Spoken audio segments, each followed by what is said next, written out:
10월 7일 강아랑이 전해주는 정치권의 뜨거운 말말말 강아랑의 정치랑입니다.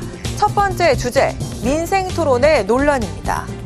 지난 1월부터 그제까지 총 17차례 열린 윤석열 대통령 주재 민생 토론을 두고 야당의 공세가 이어지고 있습니다. 국가 권력을 이용해서 불법 선거 운동을 자행하고 있습니다. 이렇게 해가지고 공정한 선거가 되겠습니까? 3.15 부정선거와 다를 게 뭡니까? 이처럼 총선용이라는 야당의 공세에 대통령실은 새해부터 부처 업무 보고 형식으로 시작된 민생 토론회는 선거와 무관하다는 입장을 거듭 밝히고 있습니다. 민생 토론회를 여는 이유는 국민의 어려움을 현장에서 듣고 즉각 문제를 해결하기 위해서입니다. 하지만 민주당은 급기야 오늘 윤 대통령이 민생 토론회를 통한 총선용 공약 남발로 선거에 개입하고 있다면서 윤 대통령을 공직선거법 위반 혐의로 서울경찰청에 고발했습니다. 정치 중립 위반, 그리고 선거법 113조 기부 행위 약속 위반을 경고하면서 즉각 중단할 것을 촉구합니다. 선관위는 당장 수사에 착수하십시오. 경찰도 당장 수사에 착수하십시오. 대통령이 민생을 챙기는 것은 임무입니다. 그럼 대통령이 뭘 해야 됩니까? 당연히 민생을 챙기는 것은 대통령의 임무고 야당은 그런 것을 트집 잡을 일이 아닙니다.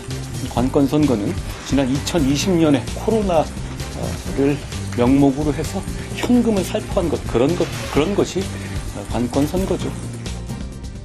한 위원장의 발언대로 지난 2020년에 치러진 21대 총선 당시 문 전 대통령은 코로나 사태 대응을 이유로 총선을 보름 앞두고 전 국민의 재난지원금 100만 원을 지급한 바 있습니다. 대통령실 핵심 관계자는 집권 시절 현금을 살포했던 민주당이 선거 개입을 논하는 것 자체가 자가당착이라고 밝히기도 했습니다. 대통령의 이딴 민생 토론회를 두고 총선용 관건선거란 민주당과 대통령의 민생 챙기기이자 지난 총선 때 재난지원금을 지급한 점이 오히려 관건선거라는 국민의힘.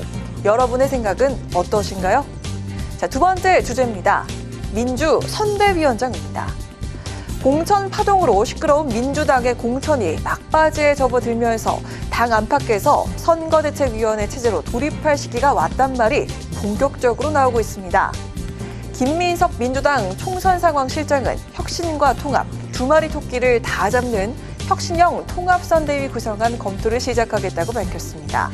그렇다면 선대위를 이끌 수장은 과연 누가 될 것인지에도 관심이 쏠립니다.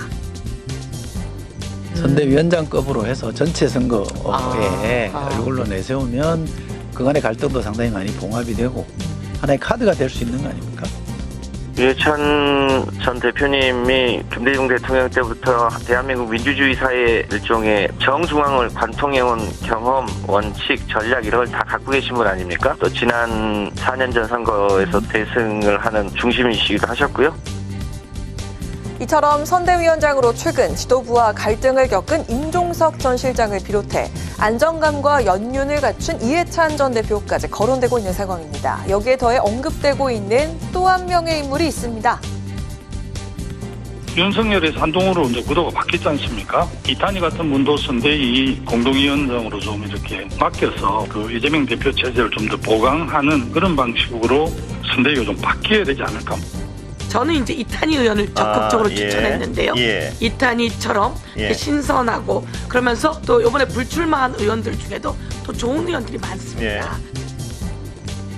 한 달여 앞둔 선거를 주도할 총지휘자이자 막중한 책임감이 부여되는 선대위원장.